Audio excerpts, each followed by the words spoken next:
নমস্কাৰ। সৰ্বপ্ৰথমে সকলো সতীৰ্থলৈ শ্ৰদ্ধা আৰু মৰম যাচি যোৱা 2 মে সোমবাৰে ৰঙীন পৃথিৱীয়ে আয়োজন কৰা গল্প আৰু অনুগল্প শীতান্তিত অংশগ্ৰহণ কৰা সকলো সতীৰ্থলৈ ধন্যবাদ জ্ঞাপন কৰি শ্ৰেষ্ঠ হিচাপে বিবেচিত হোৱা গল্পটি মই আপোনালোকৰ আগত পাঠ কৰি দিব বিচাৰিছোঁ। গল্পটি পাঠ কৰোঁতে কিবা যদি ভুল হয় সকলোৱে ক্ষমা কৰি দিয়ে যেন। গল্পটিৰ শিৰোনাম পৰিৱৰ্তন। গল্পকাৰ শ্ৰীযুত দিগন্ত শৰ্মাদেৱ। শ্ৰদ্ধাৰ দিগন্ত শৰ্মাদেৱ, আপোনাক ধন্যবাদ যাচিলোঁ। মানুহৰ মন গতিশীল, সময় আৰু পৰিস্থিতিৰ বশৱৰ্তী হৈ নিজৰ ৰূপ সলনি হয় সকলোৱে। অপ্ৰিয় আৰু এই বাস্তৱ সত্যক স্বীকাৰ কৰি যেন আজি নয়নৰ মন বিচলিত।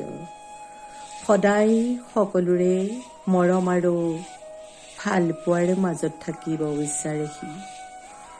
স্পষ্ট আৰু সৎপথত থকাৰ বাবে হয়তো আজি নয়নৰ প্ৰতি মোৰ ভংগ ঘটিছে তাৰ আপোন মানুহবোৰৰ।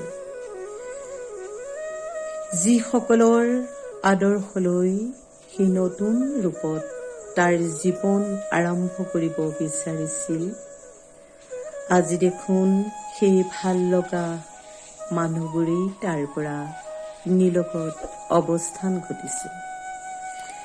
সময় আৰু পৰিস্থিতিৰ তাগিদাত তেওঁলোক ওচৰ চাপি আহিলেও সি যেন অনুভৱ কৰিছে আগৰ সেই মৰম, আদৰ্শ আৰু মন পৰশা মাতৰ অভাৱ। খুব কম সময়ৰ ভিতৰত যেন কিছু অনাকাংক্ষিত পৰিৱৰ্তন। নয়নৰ মন ভাঙি পৰা নাই।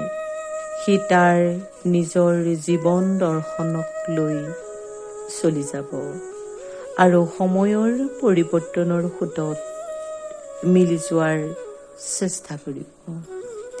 তাৰ যেন ভাল পোৱা বা তাৰ ওচৰৰ পৰা আঁতৰি যোৱা সকলকো পূৰ্বৰ দৰেই নিজৰ মনৰ অনুভৱৰ মণিকোঠাত সযতনে ৰাখিব। পৰিৱৰ্তনৰ বতাহক সি তাৰ জীৱনৰ নতুন অভিজ্ঞতা বুলি ধৰি ল'ব। ধন্যবাদ।